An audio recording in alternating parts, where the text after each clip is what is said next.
Do you have the time to listen to me whine about the fact I'm getting older than hell?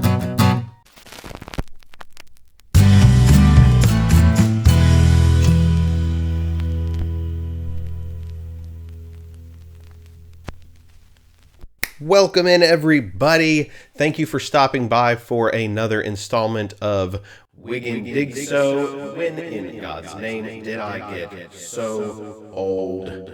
We are talking about albums that turn 30 years old this year. So yes, these are all albums from 1994.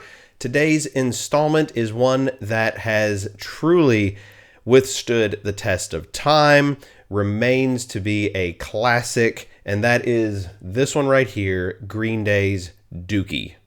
So the first thing that comes to mind for me when I think about this album is high school.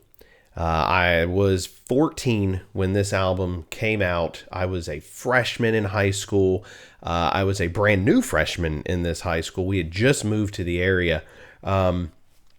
So albums like this and the other ones that came out in 1994, which was a phenomenal selection, by the way, all were kind of integral in me being able to adapt to a new school and new people and new experiences. You know, turning 14 is a very critical point in anyone's life. So to have that level of influence from the albums that came out in this year, it's just staggering, you know, not to mention that it was around this time that I started kind of gravitating towards playing music. So picking up guitar for the first time, learning how to play the drums. This was a very pivotal moment in my life. So it's albums like this that immediately I think back to that time. But this one specifically, I remember, I think it was an English or a literature class freshman year, that for some reason this album just kind of connects me to that class. I don't know if anybody else has those same experiences. Let me know down in the comments, how you associate these, whether it's an album or a movie or even a book. How does that, what immediate memory does that trigger for you? For me, this one, high school English class.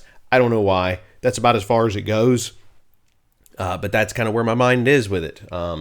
It's a phenomenal record. Again, these are not like review videos. So if you're looking for a track by track review of this, you're not going to get it here. But this one was definitely in heavy rotation.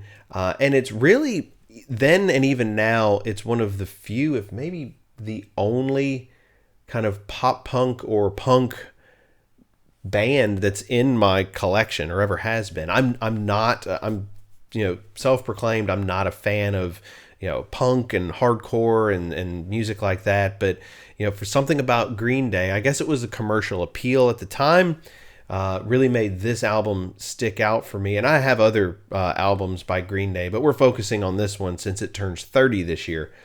So that says something that this is the only kind of punk, even punk adjacent album that I have in my collection. It says a lot for how much this stands up. And I revisited this so that I would, be able to, trigger all the nostalgia for making this video. So it's a cover to cover. There's a lot of albums that for the most part they're good, but there's maybe a song or two that you skip.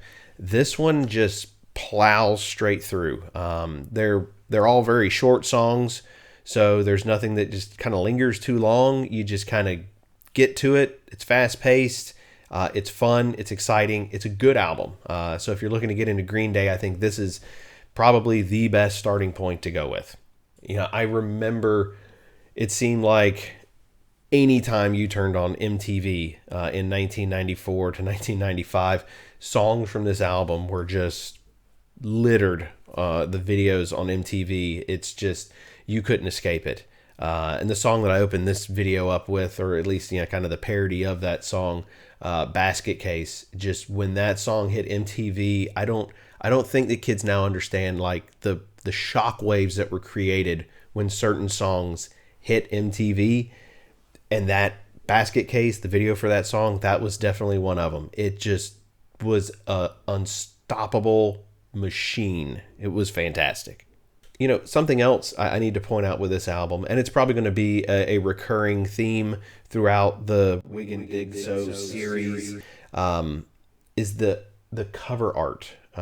Cover art for albums back in the 90s was extremely hit or miss, but it was always memorable for some reason.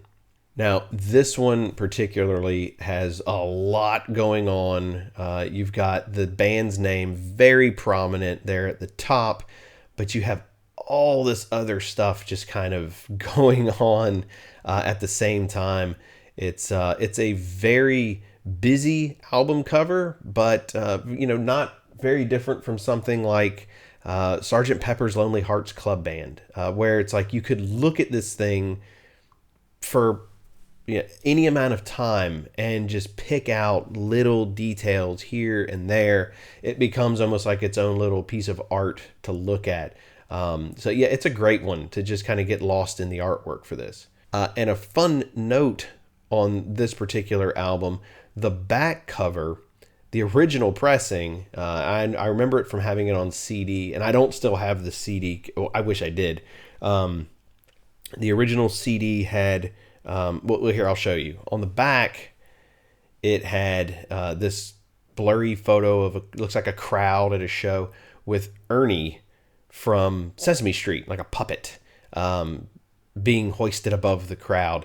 And I guess due to copyright reasons, you can see Ernie's no longer there. It doesn't change the music. It's still a fantastic album. But yeah, you have a little, bit of copyright history there with the removal of Ernie. So Green Day's Dookie, definitely one of those albums that I can immediately make a connection with because I played it so much in my teenage years. This is definitely an album that I have a lot of nostalgia for. Every time I put it on, that first track hits, it's just, this is one of those where it's like, what's coming next, which songs are in which order without even looking at the back of the jacket. It's this is a fantastic record and will always be a cornerstone of 1994 music. So hey, if you're not subscribed, look, I understand, but it would be great if you did so. And after doing that, if you want to hit that bell so you get notifications on all of the videos that I upload. This is the 30-year anniversary of a lot of great albums this year. So I will be uploading quite a few videos, so you don't want to miss out on those. The next one in line is this guy right over my shoulder here. And hey, if you liked the video, let me know that you did by hitting the like button. It's down there. You've been on YouTube before. You know how this gig works. Additionally, if you think that there's somebody that would really like this video, share it with them. It helps us out. And of course, and probably most importantly, if you have fond memories of this album, leave them down in the comments. I'd like to, how I kind of had that weird freshman high school English class connection to this, and for whatever reason, that's the way my brain works. What's your weird connection? What kind of story do you have about Green Day's Dookie? When did you first hear it? Was it in 1994? Was it in 2004?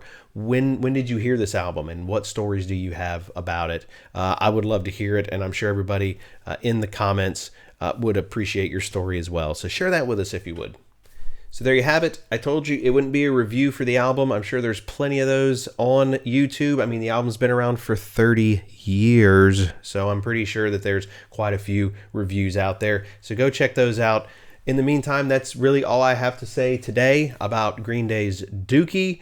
Maybe one day I'll review it or do like a tier list or something like that. But for now, that's it. Until next time, guys, I appreciate you coming by and hope to see you again. As always, keep 'em spinning.